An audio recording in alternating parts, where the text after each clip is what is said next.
Welcome to Not Milk Never Milk. Subscribe if you're lactose intolerant. You begin by preparing both phones and accounts. This reduces friction later. First, make sure the Authenticator app is updated on the old device and the new device. Then sign into your primary account on the old phone so the app can create a transfer package.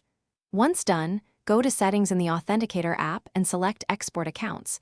This creates a secure QR or encrypted file. Make sure you have backup codes saved before proceeding. This avoids lockouts. Now you perform the actual migration step by step.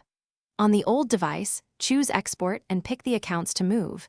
The app asks for confirmation and may require your PIN or biometrics. On the new device, open Authenticator, choose Import or scan QR and point the camera at the code. If you used an encrypted file, follow the on-screen import flow. Import in small groups and verify each account signs you in to confirm the codes match. Finish by validating every service that used the old Authenticator. You should sign into each account and enter the code shown on the new device to confirm it's working. Once confirmed, remove accounts from the old phone and then uninstall the app if you're retiring that device. If something goes wrong, use your saved backup codes or the provider's account recovery process to regain access. This is why you saved those codes.